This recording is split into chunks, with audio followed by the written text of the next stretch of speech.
Hello everyone, I'm Ragde, Falcis, co-founder and CEO of ChatGenie. I'm going to share how an emerging trend within super apps provides a hyper-convenient e-commerce experience. To start, let's look back at how the e-commerce landscape 5 years ago. As you can see on the upper side of your screen, the B2C e-commerce landscape is very fragmented. All brands that have the resources to launch and market their own e-commerce website and mobile apps are doing their own thing. The prevailing assumption back then was that if you can build it, your customers would come. These are the same for retailers, food brands, and supermarkets. But today, what matters is who got the most eyeballs and mindshare when it comes to buying online. For newer online brands, a common strategy is to work with the top marketplace platforms before launching their own e-commerce website. In this ever-changing landscape where consolidation seems to be the natural order of things, how can businesses reach more eyeballs and eventually help on their bottom line? Let's get a hint from an interview Harley Finkelstein last year when he was interviewed about the $1 million platform transaction per minute performance on Cyber Monday. He said, "We think the future of retail is retail everywhere. But the reason you're hearing Shopify doing deals with TikTok or Walmart, where we enable merchants to push products and advertising on those other platforms because we think retail is all about where consumers are, and frankly, consumers are everywhere." My key takeaway here is businesses should sell everywhere.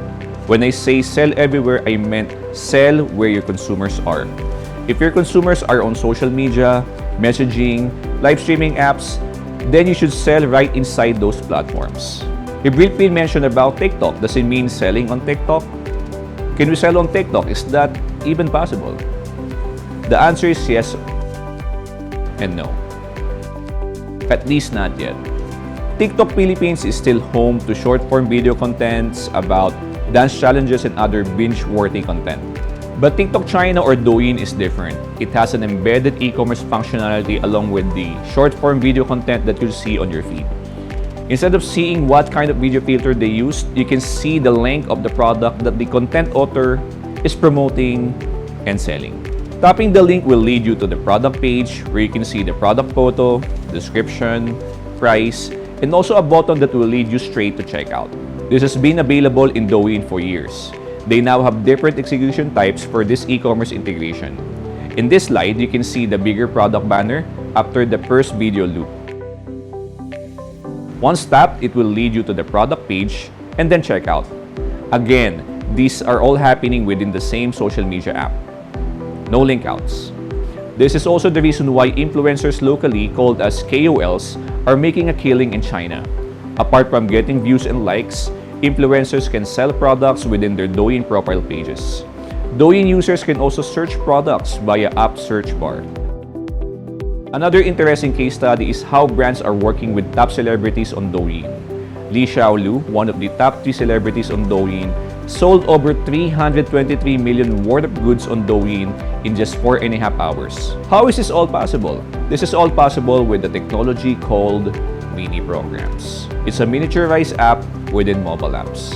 In China, they are called with many names: quick app, instant app, applet, mini app, but they're all the same. To explain how mini app works, let's first discuss how it all started. It was started by WeChat. 2 years ago, after it was launched, it released a feature that allows its users to send money to each other. In the same year, they started working with brands to do WeChat-only flash sales, which at one point sold 150,000 phones in less than 10 minutes. They allow its users to hail taxi rides right inside the WeChat mobile app. Not long after, more and more businesses are starting to create their WeChat official accounts to sell within the platform. Its use cases don't just stop on e-commerce and ride-hailing. They also allow its outbound tourist users to use WeChat for payment on common Chinese tourist spots. Then in January 2017, they released their mini program that was labeled as the App Store Killer. The way how mini program works within WeChat is very simple. You just go to the mini program on your menu page, then select the mini program that you want to use. In this slide, you're seeing McDonald's China mini program that allows its customers to use coupon in-store. After a year of launching mini programs, WeChat hosts its 1 millionth mini program. It's actually way faster compared to Apple hosts its 1 million mobile app on its App Store. To add to its success, a survey conducted by Jisoo reported that 87% of users spend more 200 renminbi per month via mini programs. There's actually a running joke online where it says you can tell whether a person is Chinese or not by just looking at their phone's home screen. Due to its success and impact on Chinese e-commerce landscape, other big tech companies in China are also starting to create their own mini program initiatives. Last year, WeChat reported that they already have over 3.2 million mini programs within their platform, and the average user is spending 18 minutes per day on mini programs. They also reported having 410 million daily active users and 586 million monthly active users. Other big tech companies' mini program collective usage is reported to have 345 million monthly active users. In other markets outside China, the super app and mini app combo is starting to emerge. In the US, Snapchat released a preview of its Snap Minis early this year. Very recently, PayPal launched its own super app that allows its users to do payments, savings, pay bills, manage crypto assets, shopping, and more. In India, dubbed as the next China for its market size and potential, has several super apps like Paytm, Jio, and PhonePe released their mini program initiatives. Even Google India released Google Spot to allow merchants to facilitate e-commerce transaction with its Google Pay app. This year, the mini app technology finally landed our shores. Early this year, GCash publicly announced GLive. This allows businesses to have mini programs within the GCash mobile app. This was followed by PayMaya with their Maya Mall. To further expand the reach of this technology, we at ChatGenie identified several popular and commonly used platforms by Filipinos where we can install our mini apps. With our proprietary built solution, apart from the GCash and PayMaya, our mini apps can also work within Messenger, Instagram, and Viber. For the next 5 to 10 minutes, I will let you experience ChatGenie with one of our top-selling merchants, Manila Chon. You can scan the QR code on your screen or go to m.me/ManilaChon. If you're ready, pick up your phone and start scanning the QR code now. Now, I'm on the Facebook page of Manila Chon, a local merchant that is home to the famous lechon porchetta. I'm starving too, so let's try to order. For new customers, tap on the Get Started button to start. A welcome message with Order Now option appears on the menu selection. From here, I select my location.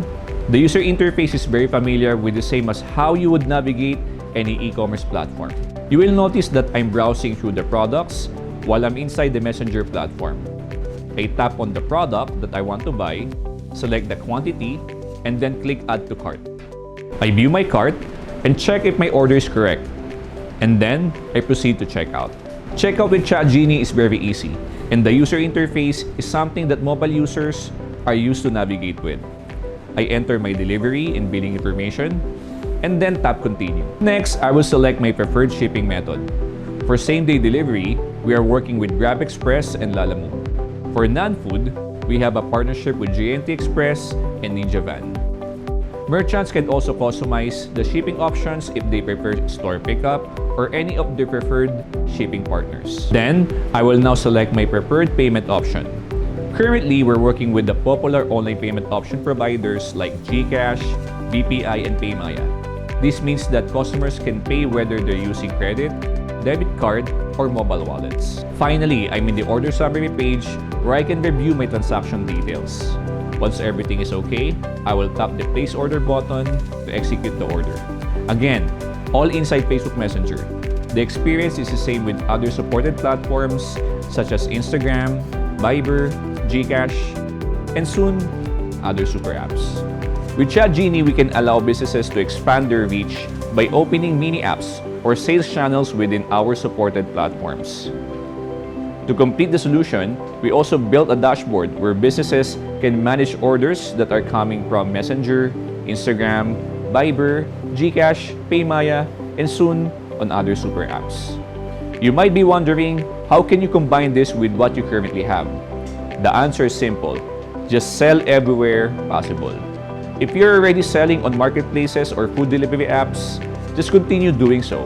Analyze your data and look at where your customers are. Grow and maximize customer lifetime value.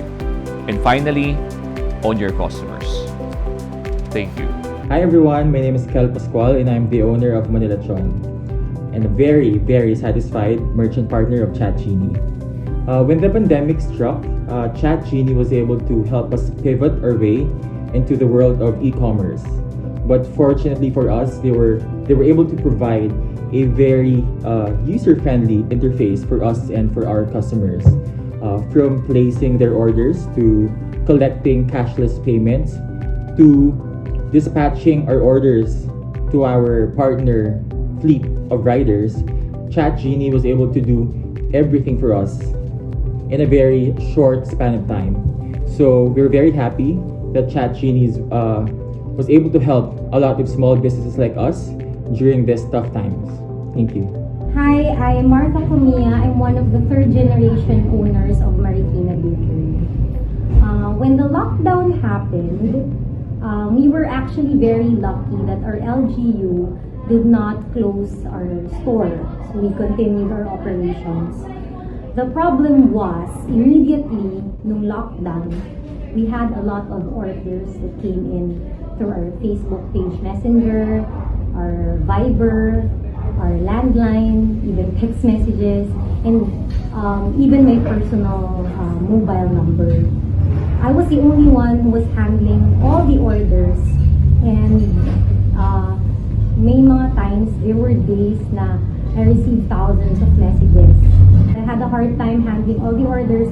I hired na a person to handle all online orders, but we still had a hard time answering them and getting all the orders. Ang dami naming mali. And then that's when Nico contacted me and asked me if I was interested. He presented to me ChatGenie and I immediately said yes. And that's the time na sobrang laking tulong niya sa amin. Ang bilis. So, just a few clicks, yung customer namin are able to place their order, nakapagbayad na rin sila, and kami rin, we didn't have a hard time.